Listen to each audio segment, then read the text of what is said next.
પાછોતરા વરસાદે ફરી અમરેલીને ભીંજવ્યું। અમરેલી જિલ્લામાં મોટાભાગના પંથકોમાં વરસાદી માહોલ છે। અમરેલી, દેવળિયા, રાજસ્થળી, લાપાડિયા, મોટા ગોખરવાડા સહિતના વિસ્તારોમાં ધોધમાર વરસાદ થયો। ભારે ઉકળાટ અને બફારા વચ્ચે ધોધમાર વરસાદ થતાં સ્થાનિકોએ રાહત અનુભવી। તો આ વરસાદથી કપાસ, મગફળી, બાજરી, જુવાર, મકાઈ, કઠોળ સહિતના પાકોને ફાયદો થશે।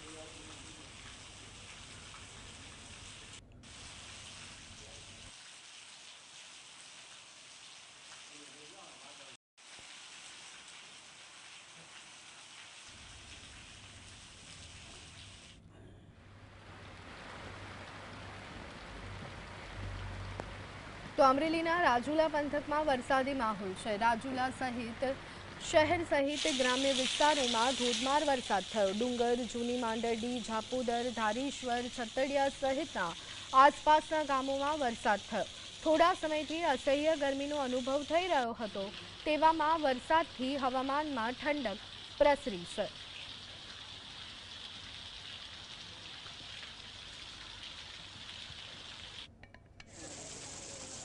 તો અમરેલીના ખંભામાં ધોધમાર વરસાદ થયો। ખાંભા પંથક સહિત આસપાસના વિસ્તારોમાં વરસાદ થયો છે। ખાંભાના નીકળા ગામમાં ભારે વરસાદ ખાબક્યો।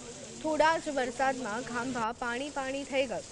ભગડુ નદીમાં પૂર આવ્યું।